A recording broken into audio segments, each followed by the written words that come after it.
Well, yeah, I like that start. Well, good morning, all souls.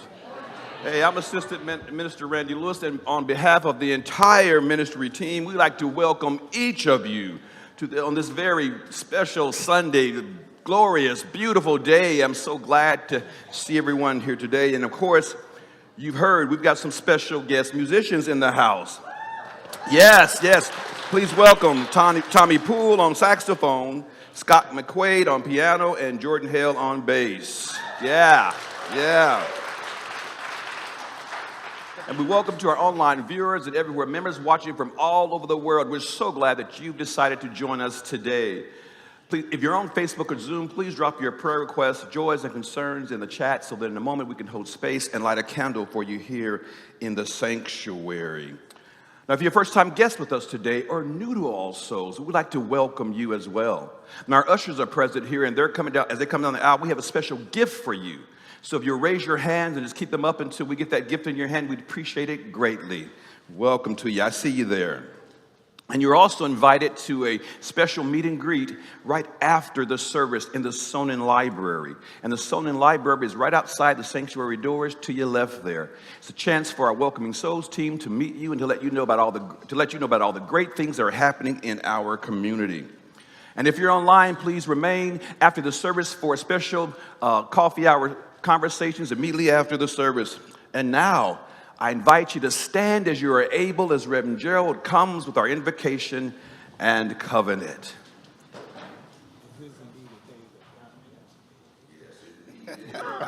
Good morning, church. This is indeed a day that God has made. Let us then rejoice in it and be glad. And let us count our many blessings.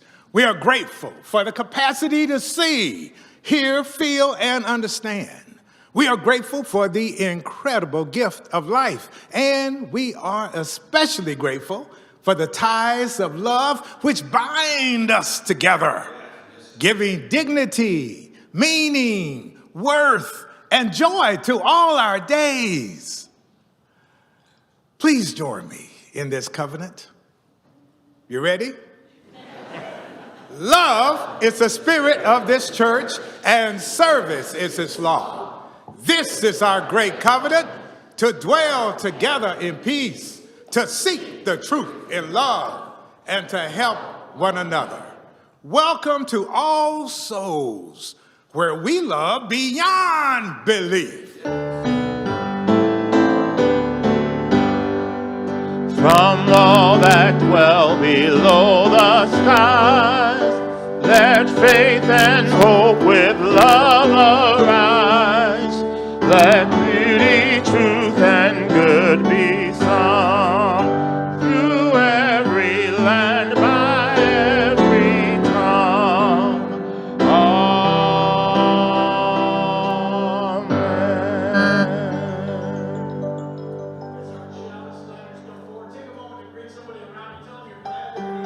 Amen.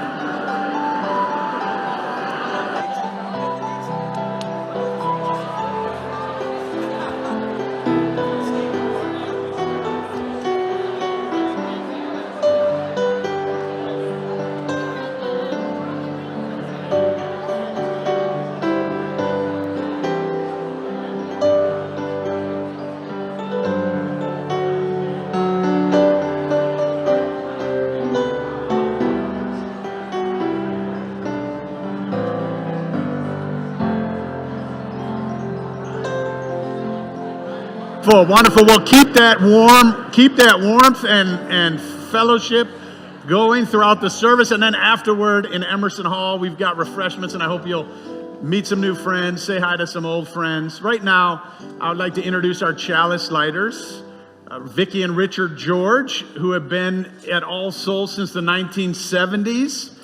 Yes, they were married. Yes. They were married right here on this chancel, 1980, by my predecessor, Dr. John Wolfe.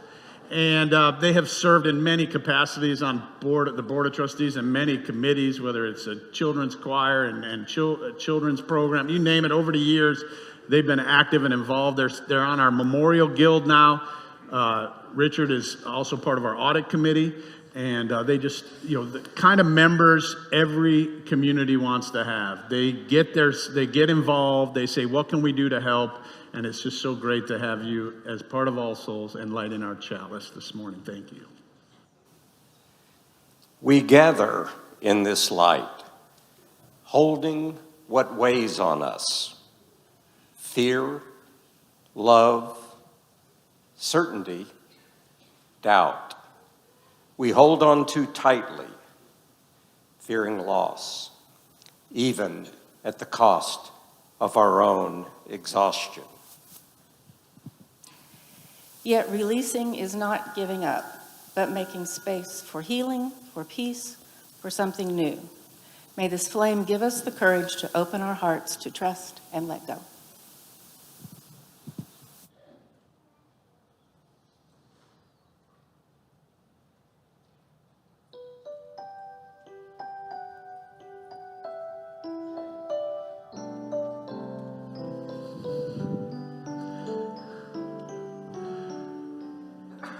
Well, as our chalice lighters said, and our chalice words, letting go is our theme of this month of March. It's not easy to let go sometimes. We all wrestle with this letting go. Sometimes we don't know why. Sometimes we just can't let go. And so I want to tell a little story. I've got a little message. I actually have two examples of this letting go that I'd like all of us to think about, and for our children and youth before they go to their program to kind of be thinking about this month as we think about letting go. First one comes from the Bible.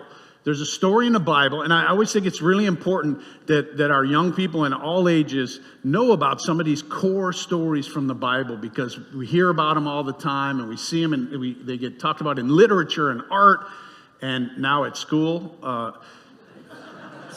But so it's important that that they know these stories and have a perspective from that we want them to have and understand how to look at this. So this story is a story about a family of a man named Lot. And Lot, this is from the Hebrew scriptures, so what they call the Old Testament in the Bible. And the story of Lot, they're told that their village is going to be destroyed, so that they need to get out. They need to evacuate, but they don't want to leave because it's hard to let go. It's hard to leave. So they say, no, we like our neighbors, we like our home, we're not going anywhere. But then, sure enough, they kind of were in denial that this was going to happen. But then when it started to happen, they realized we better go, and so they started to run. But they were told, it says in the Bible, by the angels, whatever you do, don't look back. If you look back, you're going to be turned into a pillar of salt. So they're running, trying to get away, and they're doing pretty well, but it says that Lot's wife turns around, and at that moment, she turns into a pillar of salt. In fact, there's a mountain in Israel now where they say is that pillar of salt that she turned into many, many years ago.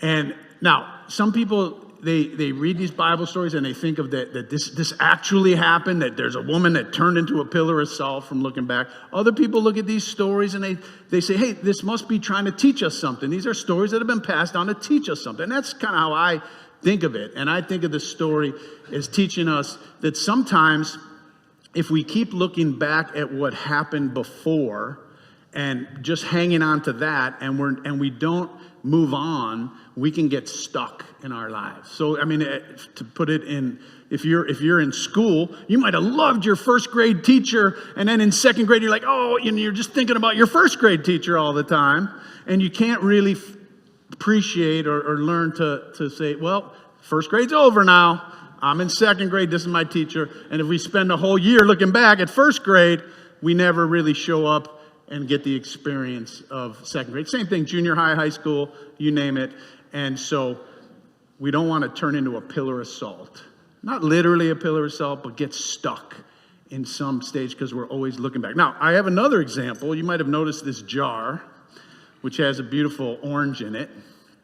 And in India, they have a way of capturing monkeys. And here's how they do it. They take a jar like this, and they bury it in the ground. And then they put a piece of fruit in the jar. And what happens is the monkeys, they smell that fruit, they go to grab the fruit, and then they can't get their hand out of the jar. They could get it in, but once they have that piece of fruit in their hand, they can't get it out. So now they're stuck. And then they just walk up and they pick up the monkey and they capture it because the monkey is not willing to let go.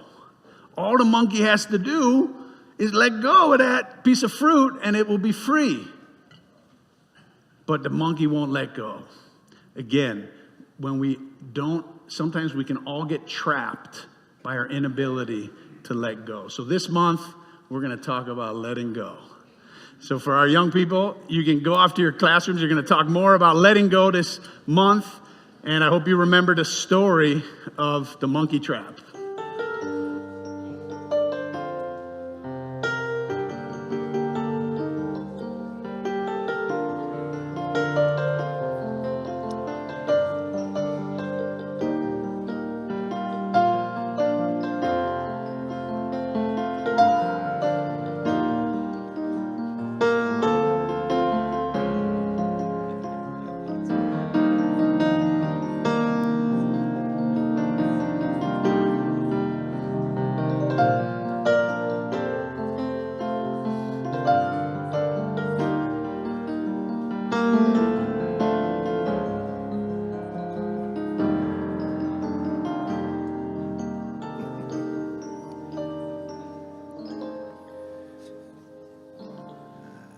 As we hold this sacred space together, we pause to acknowledge the joys and sorrows that shape our journey.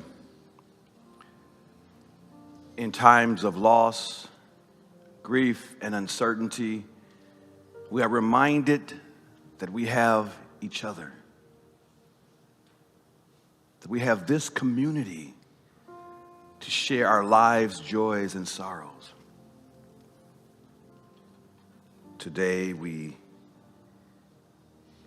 light a candle for longtime member Jay Hambrick, who passed away peacefully at his home on February the 4th. He was 96.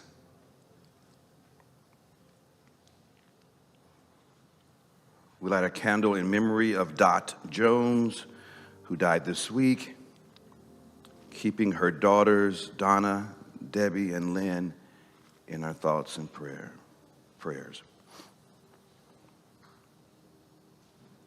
And we light a candle this morning for Lucy Weberling's son-in-law, Todd Wyrick, who is in critical condition in ICU at St. Francis.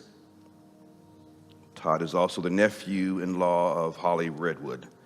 Let's keep him and his wife, Kitsy, I believe it, in our hearts during this difficult time.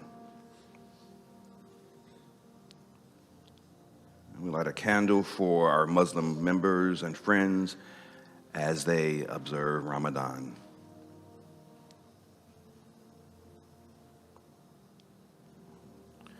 And we light a candle today in recognition of Forgiveness Sunday, observed by the Orthodox Christians.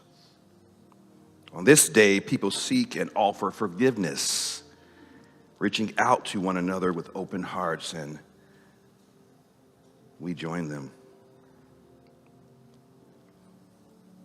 And finally, we light a candle for the people of Ukraine.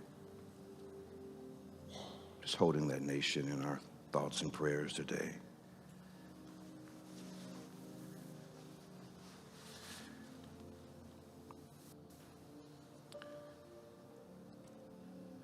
I invite you now to name aloud someone you wish to be included in this moment.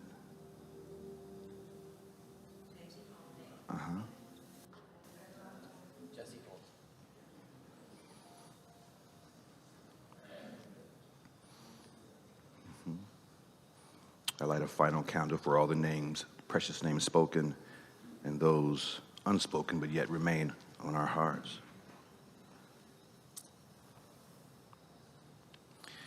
If you've lost a loved one over the past year, or if this Sunday is the closest to the anniversary of loved one's passing, I invite you now to stand in memory and mourning for a brief moment of silence before the prayer.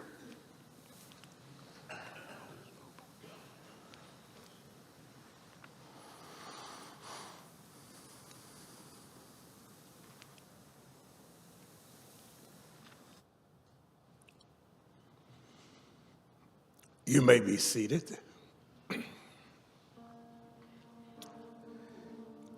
Hear now this prayer.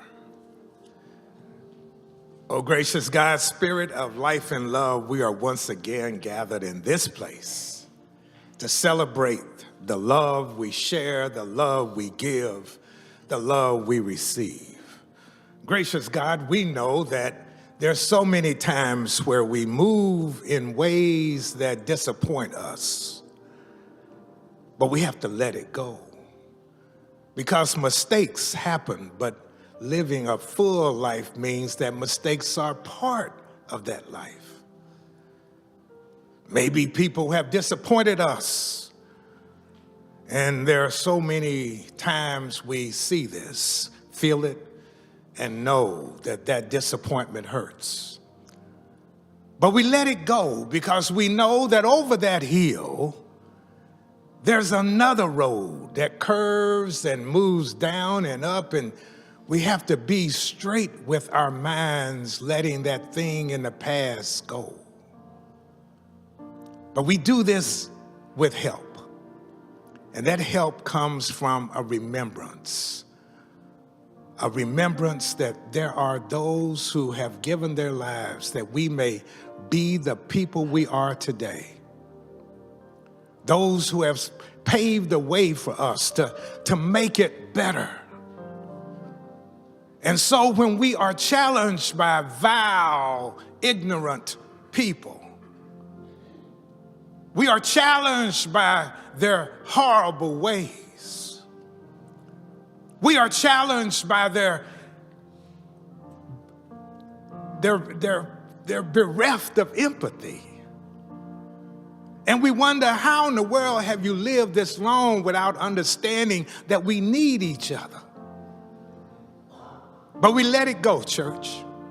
We let them go because they will discover that empathy moves us to better places.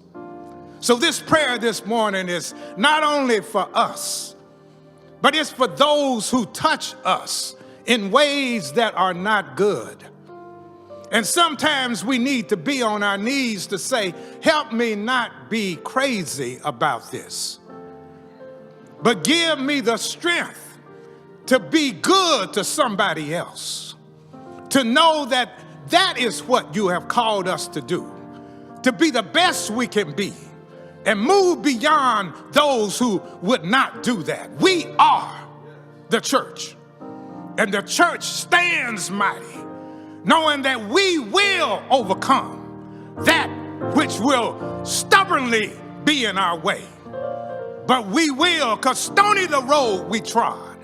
But there is a rising sun that tells us you must stay on this battlefield. Come on, church. We will. We will. We will. We won't be left behind. Amen. Because we are here to be the best we can be. Let us be filled with that Holy Spirit. This is the filling station. So let us go on out and be our best. Amen. Blessed be our Savior.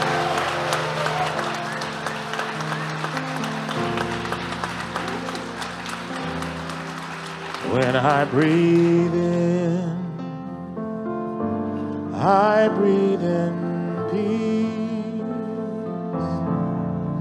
When I breathe out, I breathe out love. When I breathe in, I breathe in peace. When I breathe out, I breathe out love. Let's sing it now. When I breathe in, I breathe in peace. When I breathe out, I breathe out love. When I breathe in, when I breathe, I breathe in peace. When I breathe out, I breathe out. Would you look at someone near you or around you and tell them, I wish you joy and peace. Peace, I wish you joy and peace.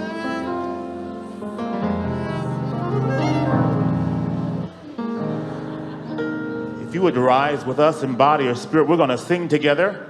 I wish I knew how it would feel to be free. I wish I could break all these chains holding me. I wish I could say all the things that I could say. Say it loud, say it clear, for the whole world to hear. Let's sing it together, come on. I wish I knew how it would feel to be free. I wish I could break all these chains holding me. I wish I could say all the things I could say. Say it loud, say it clear, for the whole world to hear. I wish I could all the love in my heart. Remove all the bars that still keep us apart.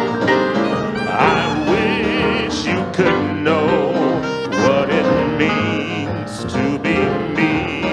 Then you'd see every. Let's take it up, guys. F. Oh, I wish I could give all I'm longing to give. I wish I could live like I'm longing to live. I wish I could do all the things I can do. Though I'm way overdue, I'd be starting to. Oh, I wish I could be like a bird in the sky. How sweet it could be if I found I could fly. I'd soar to the sun and look down at the sea. Then I'd sing, then I'd sing, then I'd sing, 'cause I know. Then I'd sing, 'cause I know how it feels to be free.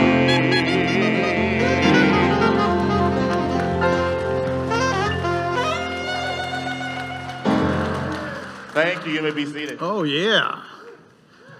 All right. Wow. I think you can feel that. Leon's in Africa, I know, watching online. I hope you can feel that all the way in Uganda, that freedom that we feel in this place right now. Because we let go. Gerald, I think Gerald just, you sort of transmuted something through all of us this morning in that prayer. We needed. And sometimes we could just let go for an hour. You know, we just need to let go for a little period of time. We can pick it back up, but we just want to let go. And I could feel it in here this morning as Gerald was saying that prayer, to just letting it lift. Some of us were just letting some of the burden, some of the frustrations of the week lifted off of us. So thank you for that. I'm not going to talk about letting go of bad habits or addictions. That's maybe for another Sunday morning. I'm going to talk about letting go of the kind of pain that traps us like a monkey stuck in a trap. Now, you heard me explain to the children about the monkey trap and how monkeys will get trapped because they hold on to that piece of fruit in the jar and they won't let go, and their hand could get in but it can't get out. And as I told them, sometimes we all hold on to things that keep us stuck, keep us trapped by our own unwillingness to let go, just like a stubborn monkey. So I don't know why you came here this morning. Maybe you heard we had amazing jazz musicians.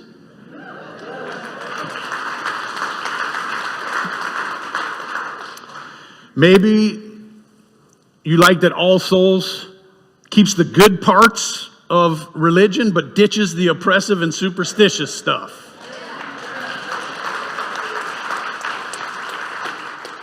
Maybe you just wanted a place where your kids can learn about morality and spirituality without guilt and superstition and arrogance. Maybe you're so upset and disturbed about the state of our country and our world that you needed to be with other people this morning. Or maybe, just maybe, you came because there's something inside of you that you just can't let go of, but deep down, you wish you could. Maybe there's a burden you're so used to carrying that at this point it's become a part of your identity. And you don't want it to hold you back anymore. You're sick of your creativity being stifled, your ability to love being hampered, your joy and passion being squeezed out of you. This morning, I want to talk about letting go of what binds our hearts. Maybe you're still holding on to something that your parents said to you 15 or 50 years ago. Maybe you have an ex, and even now, every time you see them in the grocery store or even think about them, you get hit with a wave of emotion or a revenge fantasy. Or maybe you're the type that blames yourself for everything, and you can't figure out how to let you off the hook. Or maybe you just to make everything a little more complicated, maybe you're mad at God. And it gets even more confusing when you don't even believe in God anymore, but you're still holding on to that anger. Funny how that works. Sometimes we think that we've let go, but we find that something is still controlling us. I once knew a widow who told me every morning for years after my husband died, I sat at the breakfast table thinking about him until I cried. Why did you keep doing it? I asked. I was afraid I'd forget him. I understand, I said. I felt the same way when my daughter died. I thought if the sadness went away, that it meant I was beginning to lose touch with her and that part of my life. She said, exactly.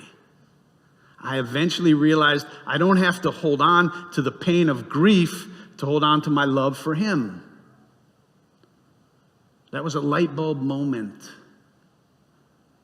We don't betray the people who we lost by letting go of our sorrow. We betray the people we lost by getting stuck in our grief, refusing to live fully. The poet Mary Oliver wrote, "It's not the weight you carry, but how you carry it. Books, bricks, grief, it's all in the way you embrace it, balance it, carry it, when you cannot or would not put it down." Some things we need to let go of, and other things we need to learn how to carry. Because some things we can't put down, or we're not ready to put them down. Have you ever met someone who had a chip on their shoulder? And you ask them, "Hey, why do you have a chip on your shoulder?" And they snap, "I don't have a chip on my shoulder. What are you talking about?" And everybody could see they have a chip on their shoulder. And compare that to someone who says, "Oh yeah, this chip, I've had it for a long time. It's been well earned, unfortunately." That person, you can at least sympathize with them. They're honest about it. And let's be real, letting go is hard. Some might say it's impossible. So when we can't let go, how we carry our grief and our grudges makes all the difference. Now, some people, they carry their pain like a heavy brick out in front of them, leading with it wherever they go. Some people carry that heavy burden. They want everybody to see it. I was abused. I grew up poor. My parents were awful. You have no idea. My spouse cheated on me. My church filled me with guilt. And they carry it right out in front. But you know, it's exhausting holding that in front of us all the time. And also, we might be smacking people all over the head as we're walking around. It's hard to let people get close. It's hard to let someone hug you when you're holding a big old brick out in front of you. Most of us don't know. We never learned how to carry the things that we can't put down. It's like when a guy's asked to hold his wife's purse. I think some of the guys here know what I'm talking about. In public, maybe she's like, "Hey, I'm going to try this on. Can you just hold my purse for a second?" And you know, some men, we don't know what to do with it. You know, like some men will like sling it over their shoulder and try to look all nonchalant. You know, others, there's the football hold, you know, kind of like looking masculine with, I got a purse, you know. And then there's the guy who wears it like a purse and then stares everybody down like, "Yeah, I'm holding a purse. You got a problem with that?" But in all seriousness, how we carry what happens to us, it's part of our emotional maturity. It's part of our growing up. Sometimes we can't let go of what burdens us, whether it's grief or betrayal or life's unfairness, but we can learn to carry it differently. But then there are the things that trap us, things that we could let go of, but we don't. Like when we say, "I won't forgive so-and-so until they do something." Congratulations, you just put that person in charge of your happiness. "I won't forgive Harry until he apologizes." Well, guess what? Harry has probably moved on. He doesn't even think about it anymore. And yet, you're still miserable, waiting like a monkey with its hand stuck in a jar. It reminds me of a Three Stooges episode I remember watching as a kid. Anyone remember the Three Stooges? Yeah, all right. Moe's hitting Curly with a hammer on the head, and the phone rings. Turns out it's for Mo. So Mo hands Curly the hammer, and he says, here, take over, I'll be right back. And Curly just keeps hitting himself over the head with the hammer. That's what unforgiveness is like. The person who hurts us, they're out living their life. And we're still punishing ourselves. Why? To get back at them? Why do we do this? One reason is because anger and self-righteousness are energizing. They feel powerful. And because we also get terrible advice. There's the friend who says, whatever you do, don't ever forgive. Thanks, that's real helpful. Or pretend to forgive, but then bring it up every time that you want leverage. That's real healthy. Or the other person, on the other side who said, just let it go, nobody's perfect. But that doesn't sit right. When your trust has been shattered or your personhood has been violated, being told not to judge is like being punched in the face and being told, well, don't hurt. It hurts. That's why forgiveness is a third way. It's not holding on to anger like a poison in your heart. And it's not pretending like nothing happened. It's a third way. It feels the full weight of the pain, and then it's choosing to let it go. Not to set the other person free, but to set ourselves free. And that's hard. Because pain can feel like a part of our identity after a while. If I let go, who am I? I've always been the hurt one, the victim, the wronged, the betrayed, the misunderstood. Fill in the blank. I once saw a father who rejected his gay son. The father felt betrayed by his son for the awful choice he felt that his son was making. The son felt betrayed by the father for turning his back on his own son. Years later, I'd see them walking out of church all the time together, laughing. Can people change? I once saw a couple who stayed together after one of them cheated. They even lost friends over it. But years later, they have a tenderness and an honesty that I admire. Is it real? Is forgiveness possible? I don't know about you, but I don't want to live my life looking back and being a pillar of salt, stuck in some part of my life. Every day is a new day. Every day is a chance to choose, to be free, to be open-hearted, to soften our heart, to welcome other people into our lives, to be vulnerable, to be loving, to be kind, to accept generosity and love from others. I don't know about you, but when I witness stories like the two I just shared with you about the gay son and the couple, I can't help but start singing in my head, free at last, free at last. Thank God Almighty, they're free at last. Thank you.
Tommy Poole.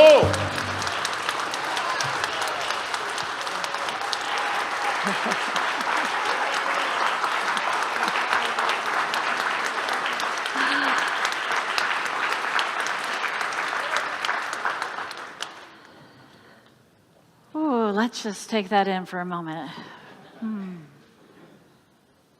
Okay. One of the traditions at All Souls is to give our plate away to an organization that our community feels as doing good works in the world. We do this as a practice of living our love and values into the wider world. This week's offering is going to the Sienna Project. The Sienna Project is a living memorial to Sienna, the daughter of Reverend Marlin and Anitra Lavanhar, who died in 2006. The Sienna Project builds schools for Mayan Indian communities in remote mountain villages in the highlands of Guatemala, where there may not be enough classrooms or even any schools at all. Today's offering will help with the travel expenses. They have a trip coming up, and it's in about 2 weeks. They have a trip coming up in 2 weeks to build another school, and this offering will help the travel expenses for a member of the All Souls team who will be going to build the 13th school. 13th school. Very special offering. And so most importantly, our contributions today will help Sienna's life continue to touch and bless our world. I hope that you join us this Wednesday for a Unitarian Universalist Ash Wednesday Chapel. The service is at 6:30, and it's a part of our regular Wednesday night connection offerings. Come for the service a bit earlier for dinner, or come to the dinner, come to the service, and then stay after for the classes afterwards. There's always something to do here on Wednesday night. Now, are you ready to join? Yeah, I am.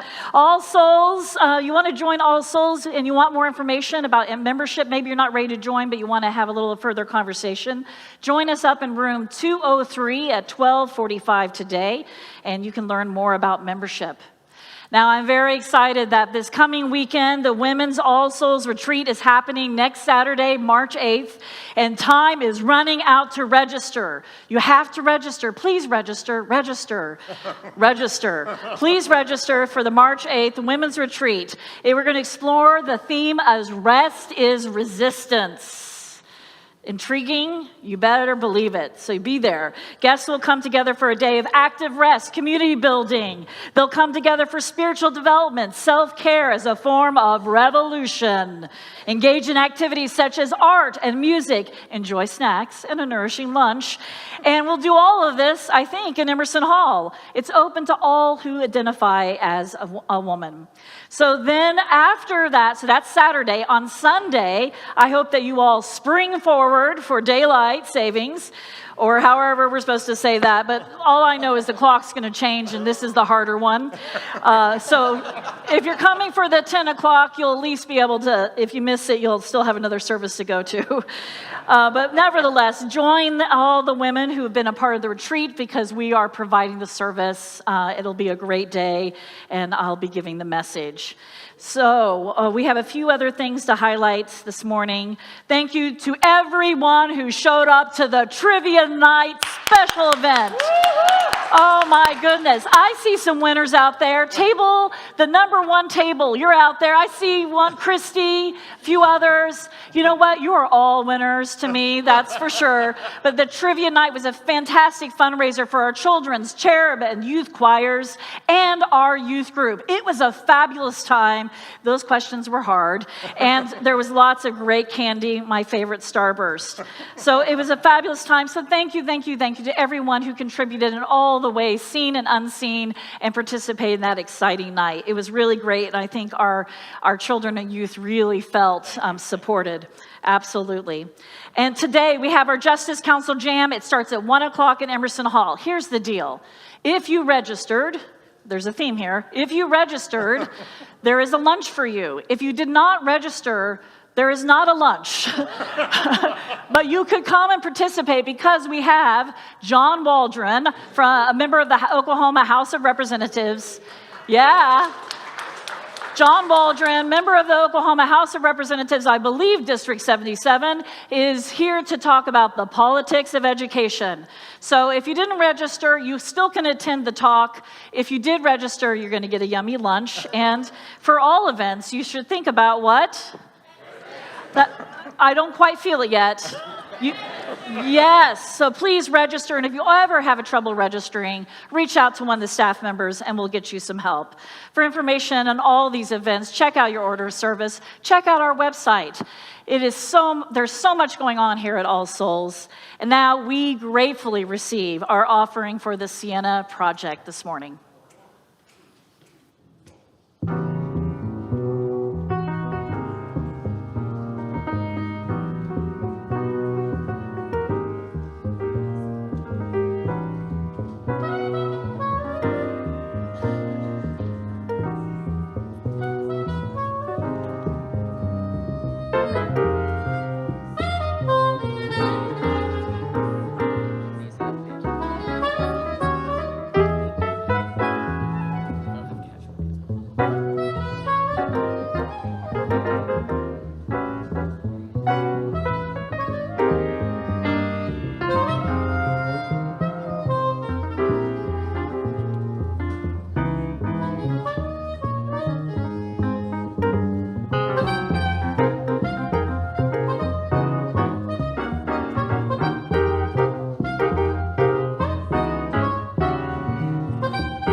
Beautiful.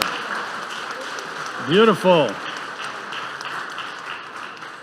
You know, I love that our children get exposed to biblical themes and things like that, but I also like that they get exposed to live jazz music as well, you know. Thank you all so much.